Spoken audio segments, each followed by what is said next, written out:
So it's open strings. Very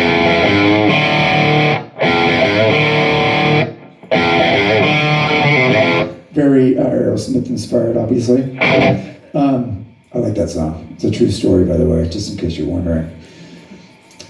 What is it? Oh, what's your favorite riff that ain't yours? God, there's so many good riffs out there. Yeah, give me one. That I wish I would have fucking written. What do you wish you wrote? And you gotta play it after. Fuck. Okay, I have to play it too? God damn. Well, I mean, obviously, Crazy Train is one of the riffs that when you're a kid, you go, why didn't I think of that?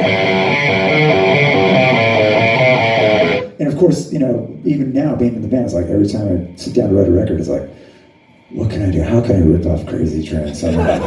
And it always ends up just being Crazy Train. I can't redo Crazy Train, fuck it. But that's a great one. Metallica's got a bunch of fucking great riffs. Like, for guitar riffs, those are great. You know what was a great riff that I loved as a kid was Judas Priest, Bloodstone, the intro riff to Bloodstone. I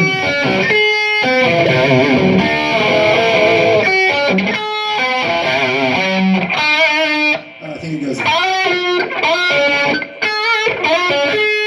Yeah.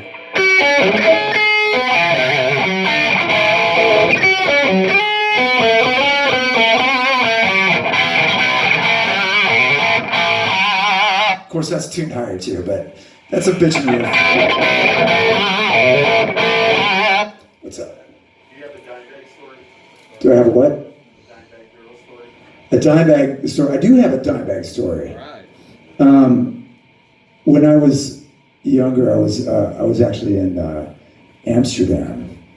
I know, it sounds fancy. I was in Amsterdam when Pantera was there, and I was there recording. We were recording the Fight record actually, and we went to see Pantera. And before the show, I think I was like fucking 21 or something, 22 years old. And before the show, we got high with the guys in Pantera, and I think the first time I'd ever smoked pot was when I went to Amsterdam. So like 3 days before that, and I went backstage, and as you probably well know, those guys like woke up in the morning and smoked pot all day, and they drank a lot, and so we all smoked pot, and we smoked so much pot. And I know they had already smoked so much before that, and I was like delirious. I couldn't even find my fucking hands. I was so high. And our bass player, JJ, who lives out here actually, by the way, he might even be here today. I don't know what the fuck he is. He's coming to the show tonight, and he got so high that he passed out backstage before they went on. Like he was like wasted, and then those guys went on stage. And they were the tightest band I've ever heard in my life. I could not believe, maybe it's because I was so high, I don't know. But they were so fucking tight. I couldn't believe, like, you know, I've read some articles, because I'm into science and shit, and I read that when if you learn shit when you're high, like if you learn fucking algebra when you're high, the only way you're going to be able to recall it is if you get high again. Otherwise, you won't be able. And so I think those guys practiced and learned all their shit when they were high. And so they were like, okay, we got to do a show, let's get fucking high. And they'd go out and they'd fucking nail it every time. And those guys were fucking awesome. And then that was the last time I saw Dimebag. And of course he was an amazing guitar player. And Vinny was awesome on drums. And Vinny came to a lot of our shows over the last 10 or 15 years. He's been coming to see us at Vegas for a long time.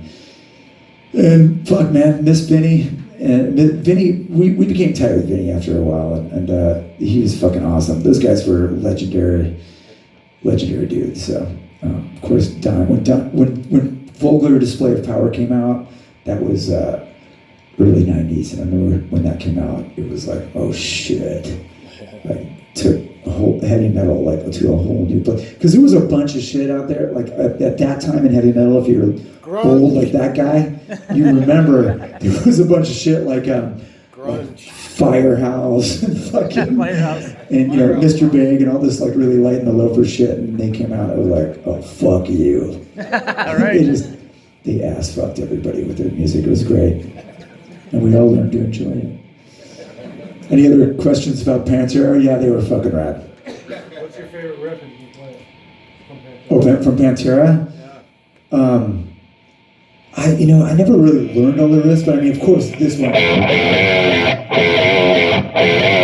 That's a bitchin' riff, and it's so simple.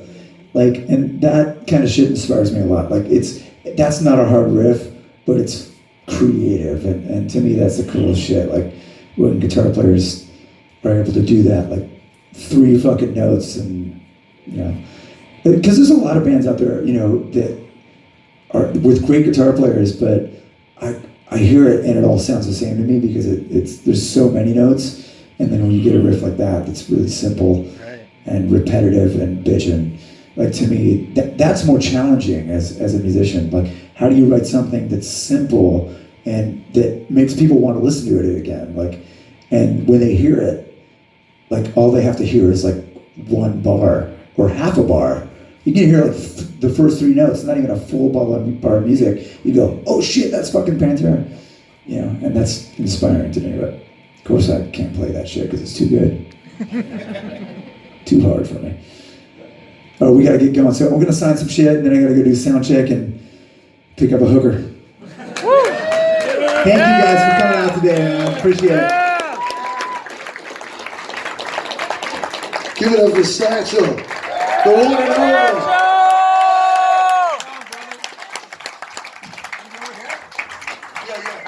We're gonna take about 5 minutes, line everybody up.